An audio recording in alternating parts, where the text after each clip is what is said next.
Now we have firm dates for reopening. And that means owners are working overtime to get their businesses back up and running. Tessa DeTiro stopped by a few local spots to see how they're getting ready. Hey, Tessa.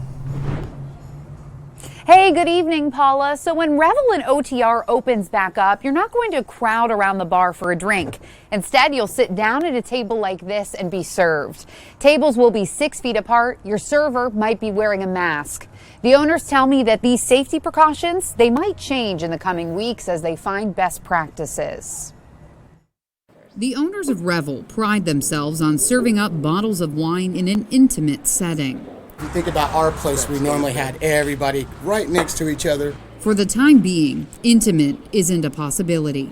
On May 15th, bar owners plan to allow 2 parties at a time to sit outside. So you'll be able to have, kind of 2 spaces that are more than your 6 feet apart from each other. Revel's tables will have guidelines on them to make sure people keep their distance. One of our employees just came in, she just left, picked up some wine, and the first thing she said is like, are we going to have to police everyone? Like, how's that work? And we're like, maybe.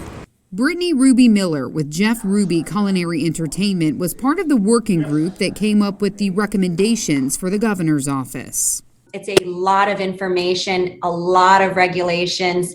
Lucky for the restaurant industry, we're already used to that. Will Hodges runs Tin Roof at the Banks. He says he's lucky the bar is big. On May 21st, it can socially distance more indoor tables. The bar's main attraction is live music, and right now, he's not sure what that will look like. We want to bring back entertainment. He did say no dance floors. I mean, that's fine.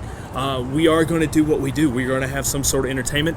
I don't know what that looks like yet, but the musician community needs to get back to work. Community is at the heart of the barbecue at Just Queuin'.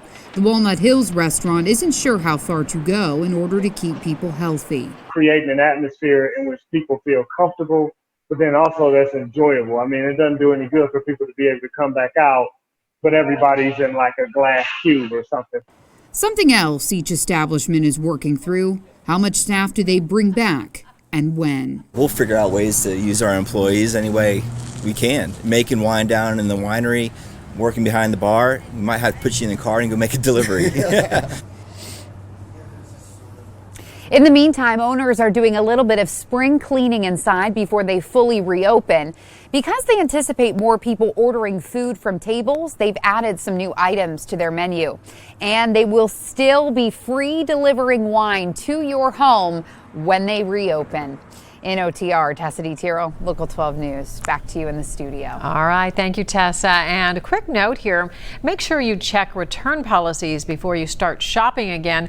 I did some checking. Kroger is suspending returns on most items. Now, you can't take back toilet paper and even rice for some reason at Costco. And some stores like Macy's and Apple, they're actually extending the length of the return policies because they were closed for a while. So check around.